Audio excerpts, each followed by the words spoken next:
प्रेमी सज्जनों, यदि आप प्रभु परमात्मा को जानना चाहते हैं कि ईश्वर कौन है, वह कहाँ रहता है और इसको कैसे प्राप्त किया जा सकता है, तो आप सतगुरु कबीर साहब की वाणी का अध्ययन करें या सुनें, क्योंकि कबीर साहब ही एक ऐसे संत थे जो केवल अपने अनुभव की बात करते थे, वेदों की बात नहीं करते थे। वे रामायण, गीता, भागवत, पुराण आदि की भी बात नहीं करते थे, क्योंकि वे कहते थे जो परमात्मा को पाना इतना सरल है, उसको वेद पुराणों ने उलझा दिया।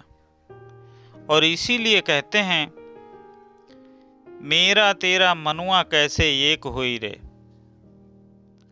कहते हैं कि हमारा और आपका मन एक कैसे हो सकता है, क्योंकि तुम तो कागज की लेखी की बात करते हो, तुम पुराणों की बात करते हो, तुम वेदों की बात करते हो, तुम मनुस्मृति की बात करते हो, तुम गीता की बात करते हो, और मैं अनुभव की बात करता हूँ। मैं आँखों देखी बात करता हूँ। मैंने उस परम पिता परमेश्वर को देखा है, मैं अपने उस अनुभव की बात करता हूँ। वे कहते हैं, मैं कहता सुरझावन हारी, तो राख्यो उर्झाई रे। परम पिता परमेश्वर को प्राप्त करने के लिए बहुत ही सरल मार्ग सतगुरु कबीर साहब ने दिया है। उन्होंने कहा है कि अपने मन पर नियंत्रण रखो, अपने मन को नियंत्रित रखो। ये मन ही आपका सबसे बड़ा काल है, क्योंकि मन हमेशा संसार के विषयों में ही आपको भटकाए रखता है। ये आपको अंदर की ओर होने ही नहीं देता। जिस दिन आप अपने मन को संतुलित कर लेंगे, इसको एकाग्रचित कर लेंगे, उस दिन आप उस परम पिता परमेश्वर को, उस दिन आप परम पिता परमेश्वर तक आसानी से पहुंच जाएंगे। साहब कहते हैं, मैं कहता निर्मोही रहियो और तू जाता है मोही रे। कबीर साहब कहते हैं कि संसार के विषयों में अपने को नहीं फंसाना है, इनसे मोह नहीं करना है, लेकिन तू अपने को इसी में उलझा देता है बार बार। और कहते हैं, जुगन जुगन समझावत हारा, कहीं न मानत कोई रे। कहते हैं, मैं इस संसार को जुगों जुगों से समझा रहा हूं, लेकिन मेरा कहना कोई नहीं मानता।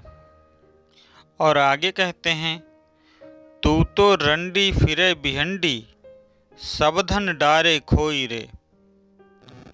और सतगुरु धारा निर्मल बाहे, बामे काया धोई रे।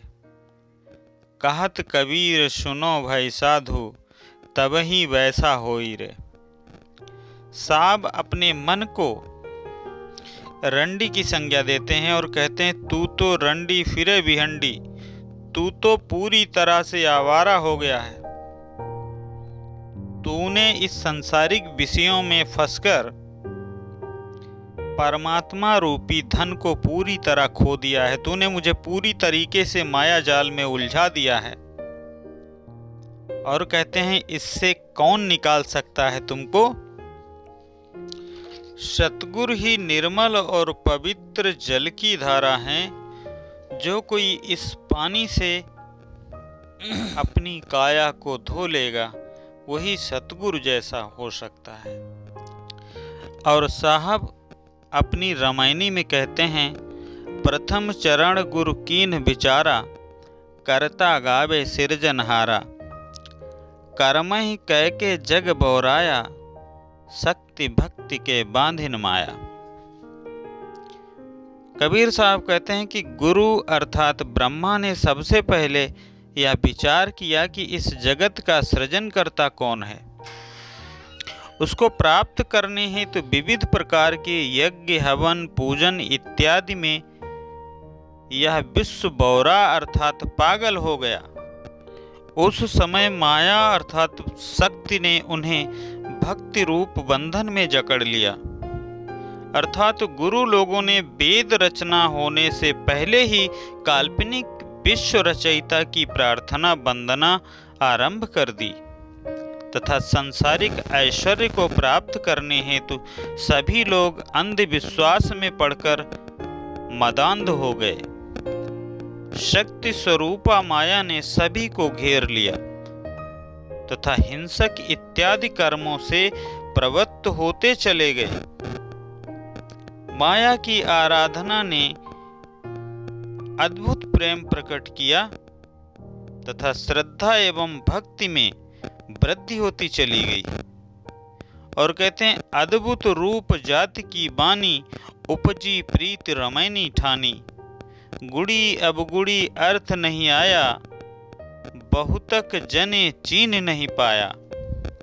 जो चीन्हे ताको निर्मल अंगा, अन चीन्हे नरभय पतंगा। और साहब कहते हैं कि मिथ्या बातों के रस से इतना परिपूर्ण कर दिया गया कि मानवों के चित्त में अपार भक्ति पैदा होती गई। सभी लोग कल्पना में ही रमते चले गए, किंतु जो गुड़ी अब गुड़ी, ज्ञानी मूर्ख, पंडित अपंडित सृष्टि रचयिता को नहीं जान पाए। कई लोग तो माया एवं प्रभु में भी अंतर नहीं जान पाए। सतगुरु कबीर साहब जी कहते हैं कि सत्संग इत्यादि के कारण जो व्यक्ति समझ गए कि इस संपूर्ण विश्व में जो कुछ भी है केवल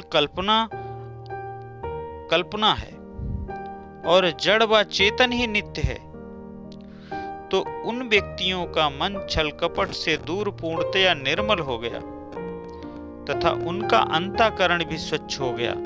किंतु जो लोग सच्चे परमात्मा की खोज नहीं कर सके और अभी तक कल्पना से परिपूर्ण जगत में इधर उधर भटकते फिर रहे हैं, वे इस कल्पना रूपी अग्नि में पतंगे के समान जलकर राख हो जाएंगे। और अपनी साखी में साहब कहते हैं, चीन चीन का गावो बोरे, बानी परी न चीन, आदि अंत उत्पत्ति पर ले आप ही कह दीन। और साहब कहते हैं कि अरे मूर्ख, सिर्फ देख देख कर गाने में ही अपना समय व्यर्थ में क्यों बिता रहे हो। वेद शास्त्रों को पढ़ के, इनको पढ़ने से अपना समय जो व्यतीत करते हो, इससे परमात्मा की प्राप्ति होने वाली नहीं है। गुरुओं तथा शास्त्रों में जो वाणी निहित है उन्हें सिर्फ देखो और बोलो मत, बल्कि उन वाणी को सीखो, परखो। तुम्हें अभी तक वाणी की सच्ची परख नहीं हुई है। ये जो कल्पित वाणी है उसका आरंभ व अंतिम तुम स्वयं ही तो हो। इस विश्व के आदि अंत उत्पत्ति प्रलय इत्यादि विषयों की तुम स्वयं ही कल्पना करते हो और तुम्हें खुद ही इन वाणियों की फर्क नहीं है। वाणी ने स्वयं सिद्ध कर दिया है कि वह कभी नष्ट नहीं होने वाली है, लेकिन आश्चर्य होता है कि वह जानने पर ही तुम उस काल्पनिक वाणी के माया जाल में बंधे हुए हो।